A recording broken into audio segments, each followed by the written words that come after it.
Nathan used to be the perfect husband. At least, that's what everyone said. My friends envied me, my mother reminded me how lucky I was, and strangers would smile at us like we were the image of happiness.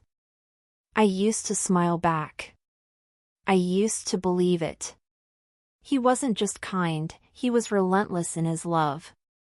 Always checking in, always making sure I was okay, always making me his priority. It should have been enough. It should have made me feel safe, adored, whole. Instead, it made me restless.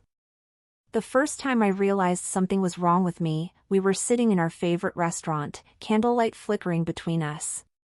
Nathan reached across the table, taking my hand in his, and smiled. "I love you," he said, like it was the simplest thing in the world. And I felt nothing. I forced a smile, squeezing his hand just enough to make him believe I meant it when I whispered, "I love you too." But deep inside, something in me recoiled. I convinced myself it was just a bad day, that the feeling would pass. But it didn't. Weeks went by, and the weight of his love started to feel like a burden I couldn't escape. He was too good, too predictable. His affection was suffocating. So, I started testing him. It began with small things. I stopped texting him during the day, just to see how long it would take for him to worry. I ignored his compliments, letting silence stretch between us just to watch him shift uncomfortably. I started picking fights over nothing, leaving a dish in the sink, forgetting to replace the toothpaste, coming home 5 minutes later than usual. Nathan, of course, apologized for everything. Even when he wasn't at fault. And that's when I knew I had all the power. The first time I caught myself rolling my eyes at his attempts to make me happy, I felt a twinge of guilt. But it disappeared as quickly as it came. He was just so easy to manipulate. Too soft, too willing to please. One evening, after one of my pointless arguments, he pulled me into his arms and pressed a kiss to my temple. "I don't know what's been going on lately," he murmured, his voice laced with concern, "but whatever it is, we'll get through it." "I love you." Something snapped inside me. I wanted to shake him, scream at him, force him to fight back. How could he not see it? How could he not realize that I was pushing him, daring him to push me back? But he never did. He only held me tighter. And that's when I knew things had to change. Nathan needed to learn what it felt like to be powerless. It started with a lie. A simple one, effortless in its delivery, yet powerful enough to plant the first seed of doubt in Nathan's mind. We had gone to a dinner party at his colleague's house, a casual evening with polite conversations and glasses of expensive wine. Nathan had been his usual self, charming in that unassuming way of his, laughing at the right moments, always making sure my glass was full before I even noticed it was empty. At one point, I excused myself to go to the bathroom, and when I returned, I saw him talking to one of the women there, a brunette with a warm, open smile. He wasn't doing anything wrong. He wasn't touching her, wasn't even leaning in too close. But an idea formed in my mind, sharp and dangerous. Later that night, when we got home, I sat on the edge of our bed and sighed heavily. Nathan, ever perceptive, noticed immediately.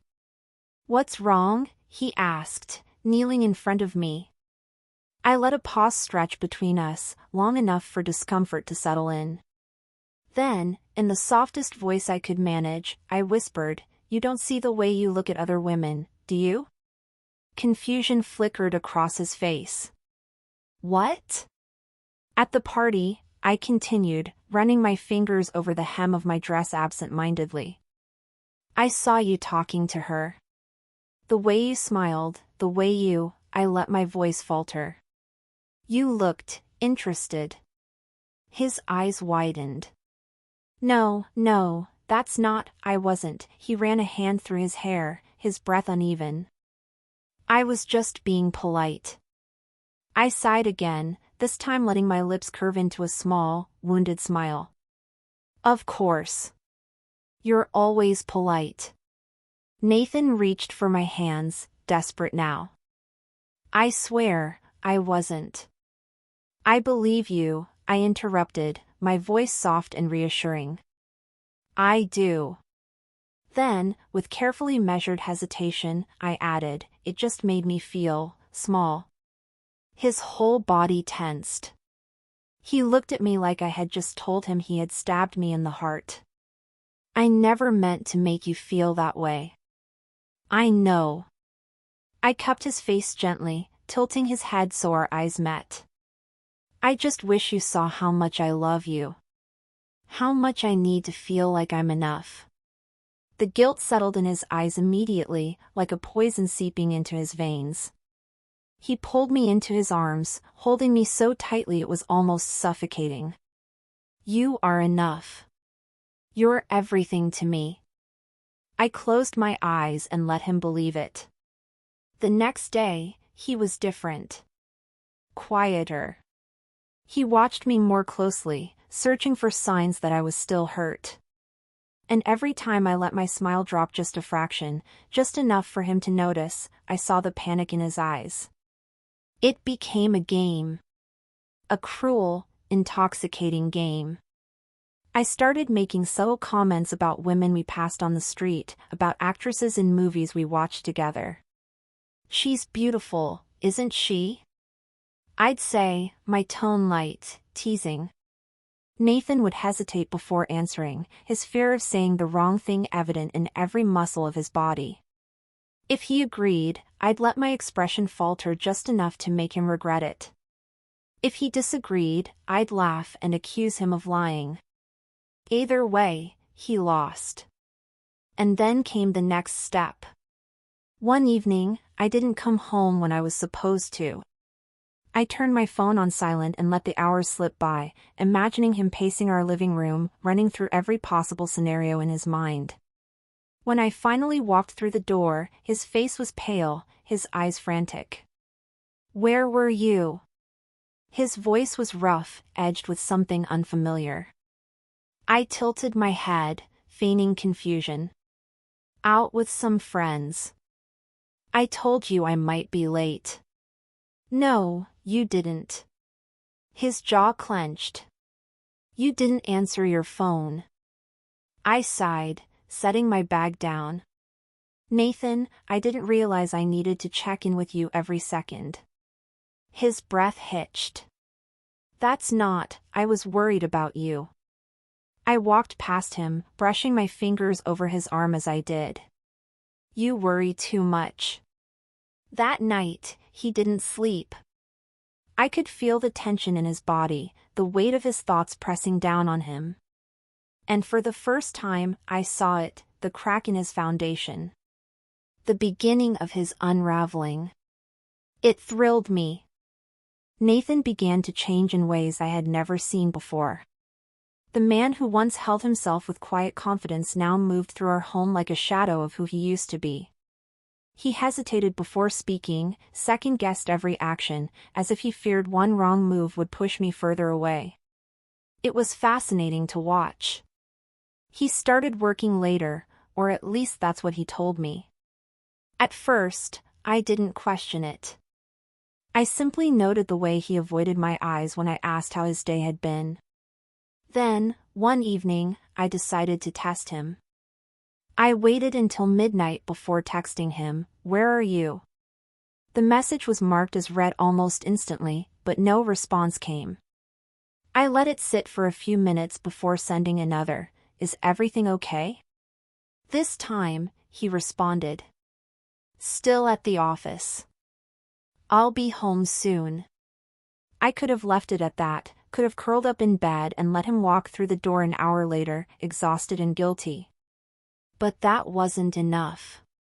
So, I called him. He answered after 3 rings, his voice tight. "Hey." "Hey," I said, my tone casual. "You sound off. Are you sure you're at the office?" Silence. Then, a quiet exhale. Of course I am. Where else would I be? I hummed, dragging my fingers along the fabric of my dress. I don't know. You've just been distant lately. And now, working late, it's starting to feel like you don't want to be around me. His breath hitched. That's not true. Then why do I feel like I'm losing you? I whispered. Nathan's voice cracked when he spoke. You're not. I swear, you're not. I closed my eyes, savoring the desperation in his tone. Okay, I murmured. I believe you. I hung up before he could say anything else. He came home half an hour later, smelling faintly of alcohol. Not enough to be drunk, but enough for me to notice. I didn't say anything. I just kissed his cheek and let him pull me into his arms, as if holding me close would erase the doubt I had so carefully planted in his mind. The drinking became more frequent after that. A glass of whiskey after work. A bottle of wine finished in one sitting. Some nights, he'd come home late, his words slightly slurred, his movements slower. He'd apologize, tell me he was just stressed, that work was getting to him. I would touch his face, let my fingers linger against his jaw, and whisper, I just want you to be happy, Nathan. And he would break a little more. One evening, I found him sitting in the dark, an empty glass resting on the table beside him. He didn't look up when I entered the room, didn't acknowledge me when I sat across from him. Nathan? I said softly. He exhaled a shaky breath. Do you still love me? The question was unexpected. For a moment, I considered telling him the truth, that I didn't know, that I wasn't sure I ever had. But I had spent too long building this moment, too long weaving the threads of his unraveling to stop now. So, I frowned, letting hesitation flicker across my face. Why would you ask me that? Because I feel like I'm losing you, he admitted, his voice raw. No matter what I do, it's never enough. I reached out, taking his hand in mine. I don't want to lose you. It was the perfect answer. Not a yes. Not a no. Just enough to keep him wondering, to keep him desperate to prove himself to me. That night, he drank more than he ever had before. And I let him. Nathan was slipping through my fingers, and I let him. I watched as the man I had once called my husband, so put together, so strong, crumbled under the weight of his own insecurities. And I had been the one to place them there. He stopped making an effort to argue with me. If I made a sharp remark, he let it slide. If I pointed out something he had done wrong, he only nodded and said, I'll do better. He moved through our home as if he was trespassing, afraid to take up too much space, afraid to disturb the fragile balance between us. And yet, I knew that balance wasn't real. It was only a matter of time before it broke. The drinking became a crutch, something he clung to when words failed him. If he had a long day at work, he drank. If he felt me slipping further away, he drank. If the silence between us grew too unbearable, he drank. I never stopped him. I never told him he should slow down. Why would I? Every sip he took only deepened his dependence on me, on the twisted game I had crafted so carefully.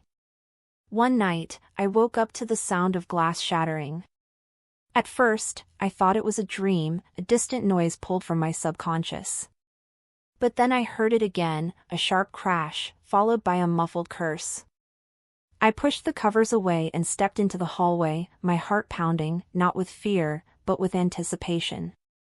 Nathan was in the kitchen, standing barefoot in the middle of a mess of broken bottles and spilled liquor.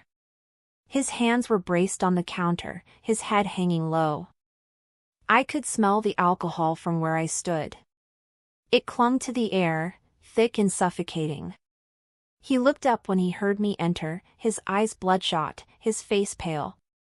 I didn't mean to wake you, he mumbled, his words slightly slurred. I tilted my head, studying him. What happened? Nathan let out a bitter laugh. I was trying to pour another drink. My hands were shaking too much. I glanced at the mess on the floor. Maybe you should stop for tonight. He exhaled heavily and rubbed a hand over his face. Maybe I should stop for good. There it was, that tiny sliver of self-awareness, that fleeting moment of clarity. I needed to crush it before it had a chance to grow. I softened my voice, stepping closer. You've just been under a lot of stress lately. He let out a humorless chuckle. Stress? Is that what we're calling it? I ignored the bitterness in his tone and placed a hand on his arm. Nathan, you're fine. You just need to get some rest. He looked at me then, really looked at me, as if searching for something. And for a moment, I thought he had found it. That flicker of realization passed through his gaze, an understanding, a suspicion. But then it was gone, drowned beneath the exhaustion and the alcohol. I don't know who I am anymore, he admitted, his voice barely above a whisper. I feel like I'm losing myself. I ran my fingers along his wrist, gentle, reassuring. You're just going through a rough patch. We'll get through this. He closed his eyes, nodding slowly. Yeah, okay. I kissed his cheek before turning away, leaving him to clean up the broken glass on his own. The next morning, he didn't mention what had happened. He got ready for work in silence, his movements slow, heavy. The dark circles beneath his eyes were deeper, his shoulders slumped further. And yet, when he kissed my forehead before leaving, it was with a quiet, desperate reverence. I watched him walk out the door, knowing he would come back later that night, exhausted, empty, and searching for something he would never find. Nathan didn't come home that night. Or the next. At first, I thought he was just trying to prove a point, attempting to reclaim whatever dignity he believed he had left. But when his phone went straight to voicemail and his office said he hadn't shown up for work, I realized something was different this time. I stared at the empty side of our bed, the sheets untouched, the air stale with his absence. The silence in the house felt unnatural, like a void I hadn't anticipated. I should have felt relief, satisfaction even. This was what I had been building toward, wasn't it? Breaking him down, pushing him to the edge, wasn't this what I had wanted all along? By the third day, a sick feeling crept into my stomach.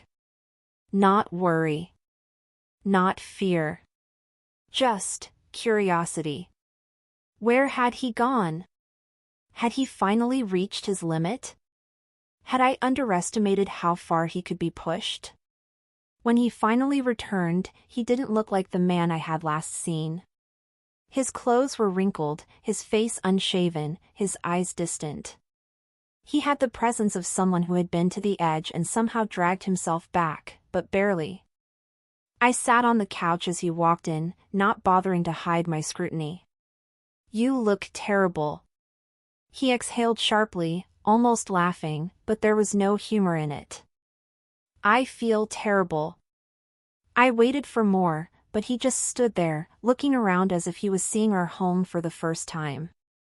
His fingers twitched at his sides, his breathing uneven. I had never seen him like this, so raw, so exposed. I should have been pleased. Instead, I felt something unexpected. He sat down across from me, rubbing a hand over his face. I went to my brother's place, he said finally. Told him everything. The word sent a chill through me, though I kept my face carefully neutral. Everything? Nathan nodded, his gaze heavy. Yeah. About the drinking. About us. There was an accusation buried in those last words, a quiet blame. He wasn't shouting. He wasn't angry. That was what unsettled me the most. I tilted my head, feigning concern. And what did he say? Nathan let out a breath. He told me I need to leave. For the first time in a long time, I felt a genuine pang of something real. Not regret, not guilt, but something close. I had one. I had broken him beyond repair. And yet, instead of savoring it, I felt an emptiness where my satisfaction should have been. "You're leaving me?" I asked, my voice smooth, controlled. Nathan looked at me then, really looked at me, and for the first time, there was no hesitation, no doubt. "I have to," he said simply. "If I stay, I won't survive this." He stood, waiting for me to say something, to argue, to plead. I didn't. I had no idea what to say. Hours later, after he had packed what little he cared to take, I found myself alone in the house we had built together. The silence pressed against my ears, heavier than it had ever been before. I walked into our bedroom, running my fingers along the dresser where his things used to be. It felt wrong, empty in a way I hadn't expected. I had spent so long controlling him, bending his will to mine, molding him into the fragile, desperate version of himself that I had created. And now that he was gone, I realized the most terrifying truth of all. I didn't feel victorious. I didn't feel relief. I didn't feel anything at all. I sat on the edge of the bed, staring at the blank space beside me. For the first time, a single, piercing thought forced its way into my mind, one that I had never allowed myself to consider before. Had I destroyed him, or had I only destroyed myself? And in the end, which of us had really won?